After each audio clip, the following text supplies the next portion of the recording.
shapes such as rings or assemblies, it also has some very unique tools to create organic shapes such as textures or even complex Celtic weaves. In this demonstration you're going to see us demonstrate both of those aspects of the software and just how quick and easy it is to create them inside of ArtCAM Jewelsmith.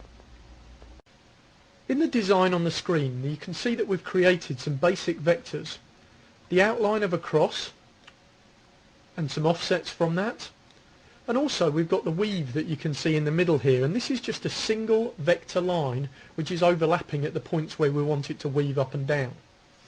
In addition to that, we've got some shapes here which we're going to use as cross sections when we do our extrusions of the shape. In this demonstration we're going to create this piece ultimately as a completely 3D STL mesh. So to start with, what I'm actually going to do is produce the back portion of this mesh so that we can load that later in order to complete our design.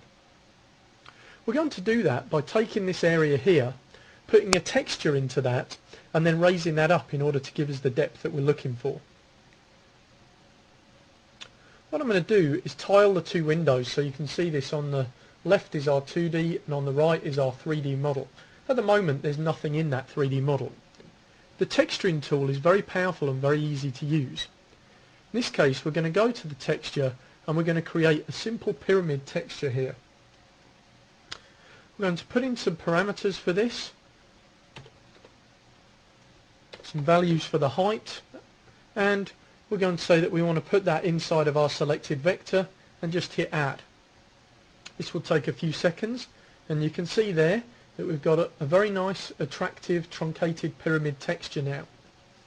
In order to finish off this back piece, I'm just going to bring up the shape editor. We're going to take that area, raise it up to a height of 1 millimeter and just add that in. At this point in time, I'm happy with that shape and we'll be able to use that in a later stage of the design.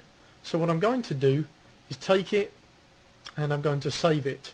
So we'll just call that back. That's now saved, so we can reset the relief and we can actually build the front portion of our design. For the front part of the cross we're going to start by creating another texture. The texture that we created before was one of ArtCAM's standard shapes, the pyramid. This time we're going to create a texture straight from a digital photograph. In this case we've got a TIFF file of some rocks. All we need to do is tell it we want to texture this selected vector, the depth that we want that texture to go to. We've selected the photograph and we can hit add, and in just a few seconds we get a nice background texture of some rocks that we're going to use for our part. The main part of the front of our cross is going to be created using the Weave Wizard. The Weave Wizard is a very special tool inside of ArtCAM that allows us to take a path like the one I've selected here, to select a cross section that will be extruded along that path like you can see on the left in the pink there. And what the Weave Wizard does though is automatically calculate to raise up and lower the part as it crosses each time. So this is going to give us the effect of a Celtic weave and a very interesting looking shape which will be extremely difficult to carve by hand. We're going to type in some parameters for how we want the crossover to be created and ask the software to blend that in with the texture that we just created there.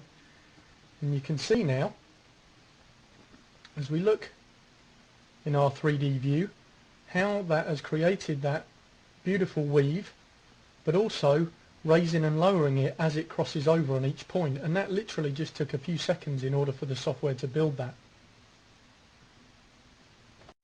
Now to finish off the front part of our cross I'm going to select the outer shape and I'm just going to raise that up to a height of 2 millimeters, and you can see that that's just built the whole of our part up.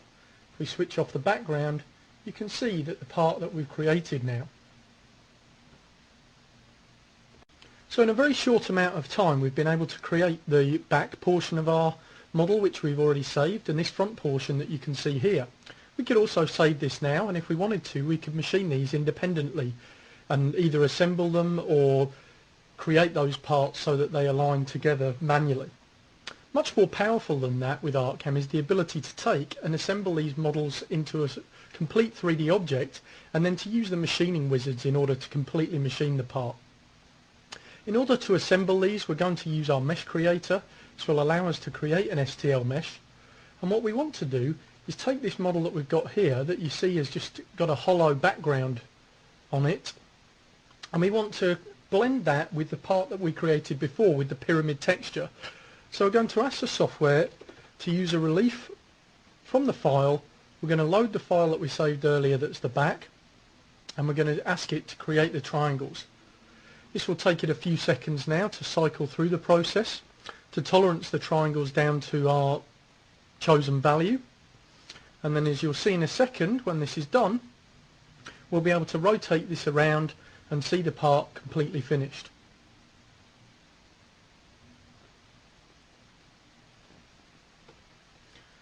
So if we spin this around, we can see now that that back portion has been created and that we've blended those two together, and we've got a completely 3D object with a textured back, with our textured front, and with our very nice Celtic weave design built into there.